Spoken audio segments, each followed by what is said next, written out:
How do you make arguably the best ADV under $10,000 even better? Well, stick around for the next 5 minutes, and I think I have an answer for you. Welcome back, everybody, to the Grand Shamrock Tour.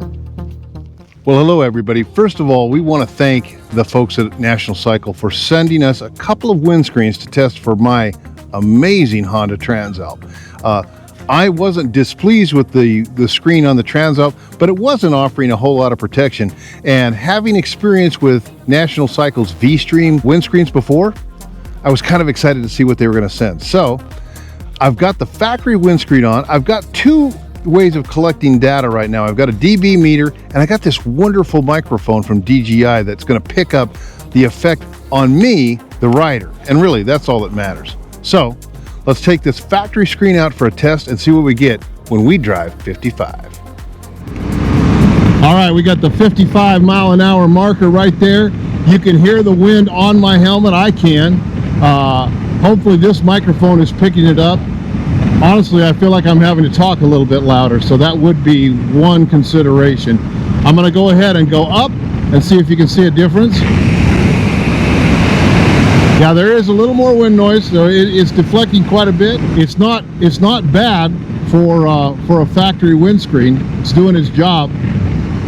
I'm getting about the wind is hitting me. If I put my hand right there, that's where the wind is hitting me with the factory screen. The factory windscreen is okay, but Honda, even in its own catalog, offers different windscreens and the little side deflectors, which are obviously designed for and cause you to think, well, we need to have one more thing.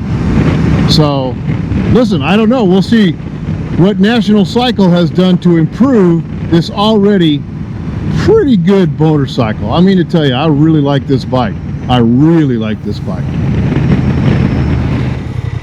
All right, I tested the original factory Honda one. Now I've got the VStream midsize from National Cycle, and I'm going to get it up to about 55 miles an hour, and we're going to conduct a test that both records the dB meters behind the screen, but more importantly, what's it affect on the rider? How much am I getting on my head, my helmet, my shoulders? And we got no traffic. Let's get this thing to 55 miles an hour, and we'll do the Hagar and see what we got.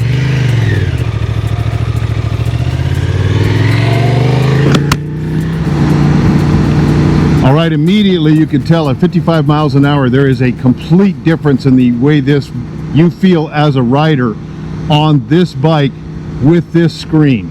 I'm not getting any wind on my shoulders at all. Just outside you can feel the wind buffeting, but nothing over across the top of my head. The wind is hitting right about here, and let's go ahead and give that a test. This is the sound of me behind the bike at 55, and that's what we're getting up top, my brother. That's pretty crazy. It's doing a fantastic job of blocking that wind. I'm telling you right now, this is the one that makes a big difference for me.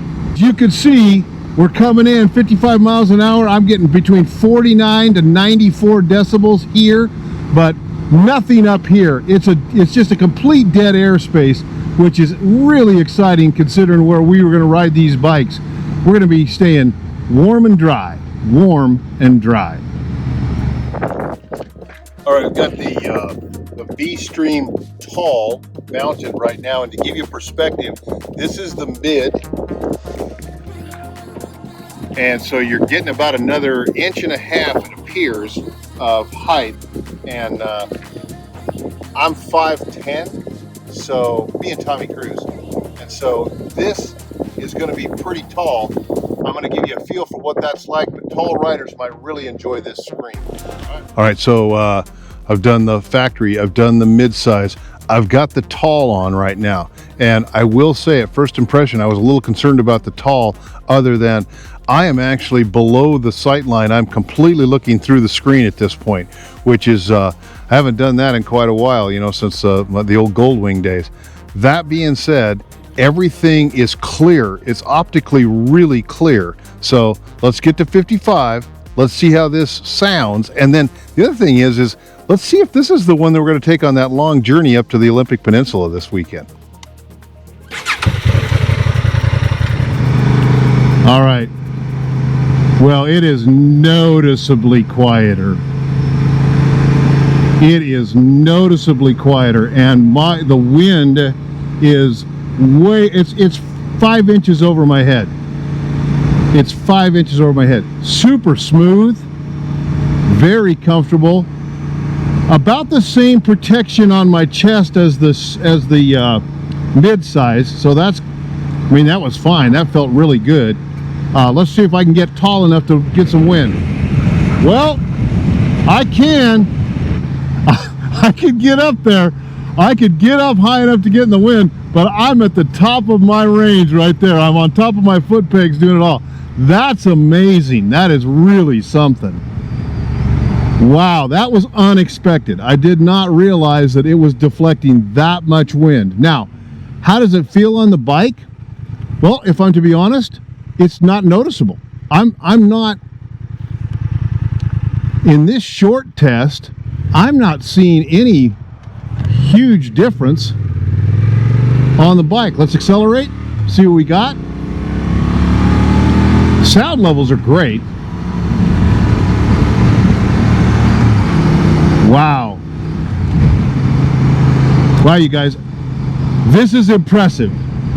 This is full protection. If you're going to use your ADV, if you're going to use your Transalp more for touring than off-road adventures, this tall screen is really something. I'm blown away by how much it is blocking the wind. That's really something. And again, just for giggles, I'll go up. Nothing. Finally get some noise. You finally get some noise at 50 miles an hour, but my goodness, that's as tall as I could get in the saddle. So again, I'm just bringing it up to 55,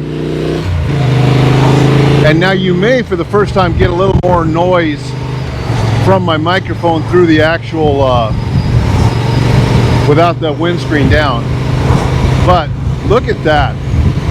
I'm doing 55 miles an hour. I've got my chin bar up, and my helmet, look at this. There is no, I'm not getting any effect whatsoever from the wind. It is deflecting so much wind, you can ride open face at 55 miles an hour with this tall touring screen. So, boy, if that doesn't do what it's set out to do, I don't know what does. That is amazing. Genuinely amazing. Well, the results are in, and wow, are they impressive. As you can see, the windscreen that I've decided to fit to my Transalp is the VStream Mid, and it's offering me significantly more protection than the factory Honda screen.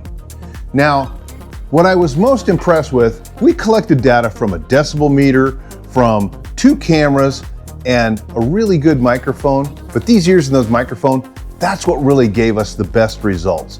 I was really encompassed in a complete envelope of dead air while I was riding at 55 miles an hour. And I'm really looking forward to what this can do. If you're an ADV rider and you're thinking, well, it's a little tall and I'm going to do more off-road, I encourage you to go to National Cycle's website and look at the strength and what this windscreen is able to deflect.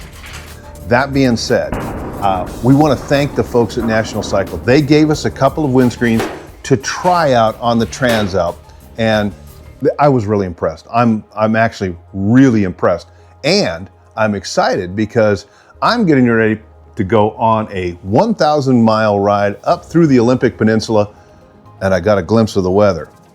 If this is as good at deflecting water as it is deflecting wind, I'm going to be in for a much more pleasant ride.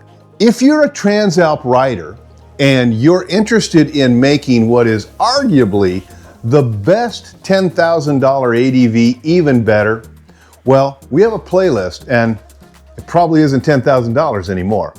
But I really encourage you to go to that playlist, go to National Cycle, please hit like and subscribe. And if you're really interested in that Olympic Peninsula ride, it's coming up in about 2 weeks. And in the meantime, I want to thank you for following along, and we want you to travel safe. And we're looking forward to seeing you out on the road.